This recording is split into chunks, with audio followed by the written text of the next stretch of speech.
ஸ்ரீ சங்கரா TV நேயர்களுக்கு நமஸ்காரம். இந்த இனிய காலை பொழுதிலே உங்கள் அனைவரையும் சுபதினம் நிகழ்ச்சியில் சந்திப்பதில் மிக்க மகிழ்ச்சி. இன்று 5/6/2024 இந்த நாள் எப்படிங்கிறத பார்க்கலாம் வாங்கோ. இன்றைய தினம் குரோதி வருடம் வைகாசி மாதம் 23ஆம் தேதி புதன்கிழமை. திதி பார்த்தோம்னா தேய்பிரை சதுர்த்தசி திதி இரவு 7:55 வரைக்கும் இருக்கு. அதனைத் தொடர்ந்து அமாவாசை திதியானது வந்து விடுகிறது. இன்னைக்கு நட்சத்திரம் பார்த்தோம்னா கிருத்திகை நட்சத்திரம் இரவு 9:15 வரைக்கும் இருக்கு. அதனைத் தொடர்ந்து ரோகிணி நட்சத்திரம் என்பது வந்து விடுகிறது. இரவு 9:15 வரை, அதாவது கிருத்திகை நட்சத்திரம் இருக்கின்ற வரை இந்த நாளானது ஒரு அமிர்த யோகம் கூடிய நாளாக இருக்கிறது. அதனைத் தொடர்ந்து சித்த யோகம் என்பதும் வந்து விடுகிறது. இது போக பஞ்சாங்கத்திலே வரக்கூடிய யோகம் அப்படின்னு சொல்லி பார்த்தோம்னா இன்னைக்கு சுகர்மம் அப்படிங்கிற ஒரு நாம யோகத்தை கொடுத்திருக்கா. கரணம் பார்த்தோம்னா பத்திரை அப்படிங்கிற ஒரு கரணம் காலையில 8:56 வரைக்கும் இருக்கு. அதனை தொடர்ந்து சகுனி அப்படிங்கிற ஒரு கரணமானது வந்து விடுகிறது. இந்த நாளானது ஒரு கீழ்நோக்கு நாளாக அமைந்திருக்கிறது. இன்னைக்கு என்ன ஸ்பெஷல் அப்படின்னு சொல்லி பார்த்தோம்னா இன்றைய தினம் போதாயன அமாவாசை அப்படின்னு கொடுத்திருப்பா. அதாவது இந்த போதாயன சூத்திரம் அப்படின்னு இருக்கு இல்லையா, அந்த போதாயன சூத்திரத்தை பின்பற்றுபவர்கள் இன்றைய தினமே அந்த அமாவாசைக்குரிய அந்த விரத முறைகளை பின்பற்றுவார்கள். அதே மாதிரி இன்னைய தினம் கிருத்திகை விரதம் அப்படிங்கிறதையும் பஞ்சாங்கத்துல கொடுத்திருக்கா. சரி, சென்னையை பொறுத்தவரை இன்றைய தினத்தினுடைய சூரிய உதயம் பார்த்தோம்னா காலை 5:45 சூரிய அஸ்தமனம் என்பது மாலை 6:29 சந்திர உதயம் என்பது அதிகாலை 5:16 சந்திர அஸ்தமனம் என்பது மாலை 5:30 சம்பவிக்கிறது. நாளைய தினம் பிரம்ம முகூர்த்த நேரம் அப்படின்னு சொல்லி பார்த்தோம்னா நாளைய தினம் அதிகாலை 4:15 முதல் 5:45 வரையில் பிரம்ம முகூர்த்த காலமாக அமைந்திருக்கிறது. இன்றைய தினத்தினுடைய ராகு காலம் சென்னையை பொறுத்தவரை மதியம் 12:07 முதல் 1:43 வரையிலும், யமகண்ட காலம் என்பது காலை 7:20 முதல் 8:56 வரையிலும், குளிகை காலம் என்பது பகல் 10:31 முதல் மதியம் 12:07 வரையிலும் சம்பவிக்கிறது.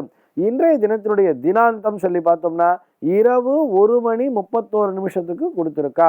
சூலம் பார்த்தோம்னா இன்னைக்கு வடக்கே சூலம் பகல் 12:32 வரைக்கும் இந்த சூல தோஷம் இருக்குன்னு சொல்லியிருக்கா. அதற்குரிய பரிகாரமாக பால் அறிந்து விட்டு வடக்கு திசையை நோக்கி பயணிக்கலாம் அப்படிங்கிறதையும் சொல்லியிருக்கா. இன்றைய தினத்தினுடைய ஆன்மீக தகவலாக நம்ம என்ன பார்க்க போறோம் சொல்லி பார்த்தோம்னா இன்றைய தினம் பஞ்சாங்கத்திலே கிருத்திகை விரதம் அப்படின்னு சொல்லி கொடுத்திருக்கா இல்லையா, இந்த கிருத்திகை விரதத்தினுடைய மேன்மைகள் என்ன அப்படிங்கறத தான் பார்க்க போறோம். நம்ம எல்லாருக்குமே இந்த ஏகாதசி விரதத்தினுடைய மகிமை அப்படிங்கிறது தெரியும். அதாவது அது வளர்பிறை ஏகாதசியாக இருந்தாலும் அல்லது தேய்பிறை ஏகாதசி திதியாக இருந்தாலும் இந்த 15 நாட்களுக்கு ஒரு முறை கட்டாயமாக ஏகாதசி விரதத்தினை மேற்கொள்ள வேண்டியது அப்படிங்கிறத சொல்லியிருக்கா.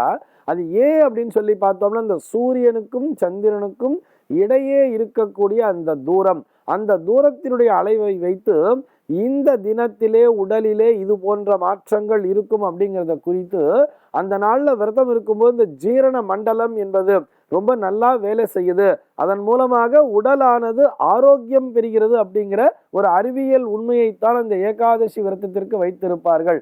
அதே மாதிரி அந்த கிருத்திகை விரதத்தினுடைய மேன்மைகள் என்ன அப்படிங்கிறத தான் நம்ம இன்னைக்கு பார்க்க போறோம். அதாவது கிருத்திகை நட்சத்திரம் அப்படின்னு சொன்னாலே அது சூரியனுடைய நட்சத்திரம்ங்கிறது நம்ம எல்லாருக்கும் தெரியும். சூரியனுக்கு கிருத்திகை மாத்திரமல்ல, கிருத்திகை உத்திரம் உத்திராடம்னு 3 நட்சத்திரம் உண்டு. அதிலே கிருத்திகை நட்சத்திரம் என்பது மிகவும் சிறப்பு பெறுகிறது. ஏன்னு சொல்லி பார்த்தோம்னா இந்த கிருத்திகா நட்சத்திரத்தினுடைய தேவதை யாருன்னு சொல்லி பார்த்தோம்னா அக்னி அப்படின்னு சொல்றார். அக்னிர்னப்பாது கிருத்திகா அப்படின்னு தான் வேதம் சொல்லும். ஆக அந்த கிருத்திகை நட்சத்திரத்தினுடைய தேவதையாகிய அந்த அக்னி அப்படிங்கிறது அந்த இடத்துல இடம் பிடிக்கிறது. அதுதான் சூரியனுடைய நட்சத்திரமாகவும் பார்க்கப்படுகிறது. இப்ப இன்னைக்கு நம்ம கிருத்திகை நட்சத்திரம் அப்படின்னு எடுத்துட்டோம்னா அதுக்கு என்ன அர்த்தம்னு சொல்லி பார்த்தோம்னா சந்திரனானவர் இன்றைய தினத்திலே அந்த கிருத்திகை நட்சத்திர மண்டலத்திற்குள் பயணிக்கிறார் என்பதுதான் அதனுடைய பொருள். ஒவ்வொரு நாளுமே அன்னைக்கு என்ன நட்சத்திரங்கிறத பாக்குறோம் இல்லையா, அன்னைக்கு என்ன நட்சத்திரம்னு காலண்டர்ல போட்டிருக்கானா அதுக்கு என்ன அர்த்தம்னு சொல்லி பார்த்தோம்னா சந்திரன் என்கின்ற கிரகம் எந்த நட்சத்திர மண்டலத்திற்கு இடையே சஞ்சரித்து கொண்டிருக்கிறதோ அதுதான் அந்த நாளினுடைய நட்சத்திரமாக பார்க்கப்படுகிறது. ஆக இன்றைய தேதியிலே அந்த கிருத்திகை நட்சத்திர மண்டல கூட்டத்திற்குள்ளாக சந்திரனானவர் பயணித்து கொண்டிருக்கிறார். இப்போ கம்பேர் பண்ணி பாருங்களேன். கிருத்திகைங்கிறது ஒரு அக்னி அப்படின்னு சொல்றோம், ஒரு ஃபயர் அப்படின்னு சொல்றோம்.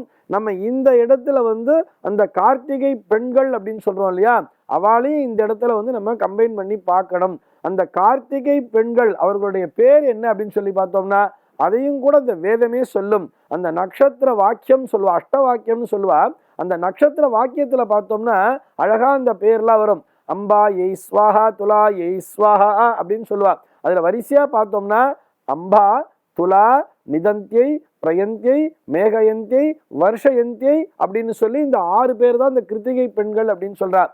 இந்த 6 பெண்கள் தானே அந்த சுப்பிரமணிய சுவாமி சிவபெருமானுடைய நெற்றிக்கணையிலிருந்து அந்த 6 கணைகளாக 6 குழந்தைகளாக வரும்பொழுது இந்த 6 பெண்கள் தான் கார்த்திகை பெண்களாக அவர்களை எடுத்து வளர்த்தா அப்படிங்கிறதுலாம் நம்ம படிச்சிருக்கோம் இல்லையா.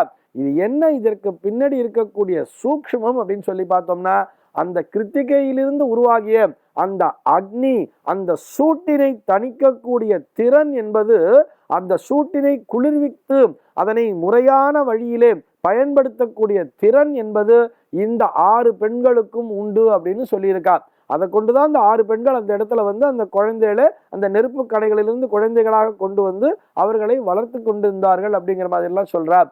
ஆக இந்த கிருத்திகை நட்சத்திரத்தினுடைய அதிபதியானவர் அக்னி அந்த சூட்டினை தணிக்கின்ற விதமாக அந்த சூரியனோடு, அந்த சூரியனுக்குரிய அந்த நட்சத்திரமாகிய அந்த கிருத்திகைக்குள்ளாக சந்திரன் சஞ்சரிக்கின்ற காலத்திலே அந்த சூடானது தணிகிறது.